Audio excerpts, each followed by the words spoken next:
Well, we are looking forward to our final home game here in Keenan Stadium in the Tar Pit in front of our fans and our students. Having the opportunity to play Duke in this last game and especially the importance of this game because we have continued to get better as a football team and improve. Duke is playing extremely well, having a historic season. So it should be a heck of a ball game, and we're looking forward to it. Also, I want to make sure you guys are aware. I've had some extensive visits with Eric Ebron and his family, and Eric has decided to forego his senior season. So this will be his last home game as a Tar Heel football player.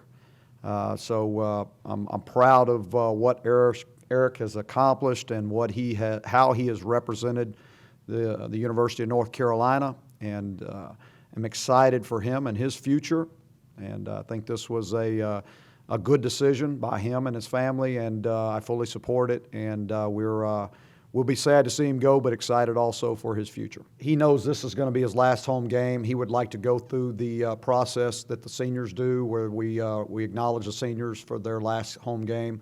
And, I've agreed for him and his family to be a part of that. When we turned on the film and we looked at them playing ECU and them playing Pitt and them playing the other teams they were playing, I mean, we knew they were a good football team. I had no idea that our guys would play the way we played on Saturday.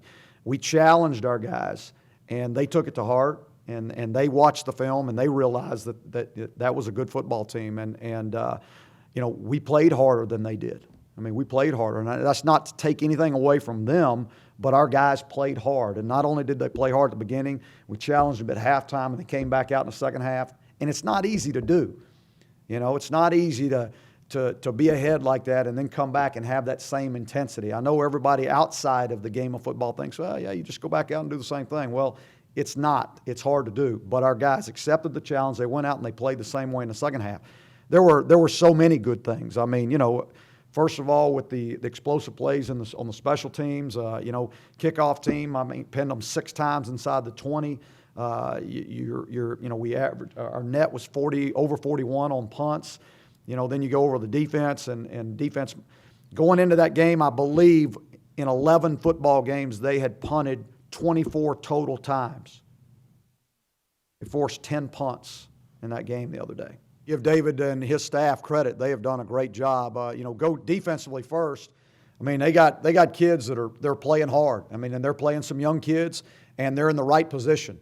I wouldn't say they're doing 100 different things on defense. I mean, they have a philosophy. They're very sound in what they do. Their kids are in position. They're where they're supposed to be, and they're making the plays that they're supposed to make. And then they've become very opportunistic with the takeaways and the turnovers that have happened in the last 4 or 5 games. And so then you turn around on offense. The running back is 225-pound running back that does a great job. They are really good up front in the offensive line. The quarterback is throwing the ball well. They got the 2 quarterbacks going. One of them runs the ball probably a little bit better than the other, but they're not afraid to do either with both. And then you got the Crowder kid on the outside who, that guy's he's pretty electric now. I mean, they're gonna throw the ball deep to him, 5 or 6 times a game, and they've had some success doing it. So, and he can take a ball, on a hitch and take it the distance on any play.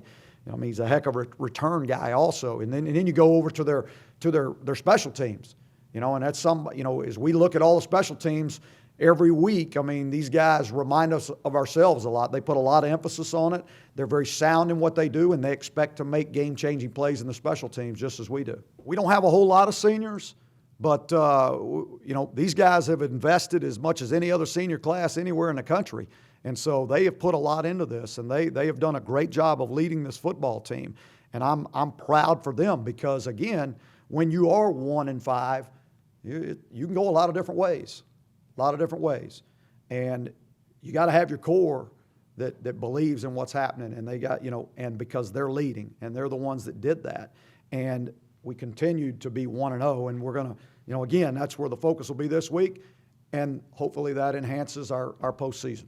I guess I started thinking about it more after the Miami that's when pretty much everything came full throttle into the picture, and I've been putting it to the side ever since then. You know, I talk about it with my mom, I talk about it, and then I put it to the side because once again, I really don't care about it, but it is the best decision. NC State game was about respect. This is about pride. I feel like, you know, we have something to prove to Duke, you know, about the way they went about last year, and I feel like we have to redeem ourselves for the way we played last year, and I just feel like it's been deep in everybody's heart. It's definitely been in mine.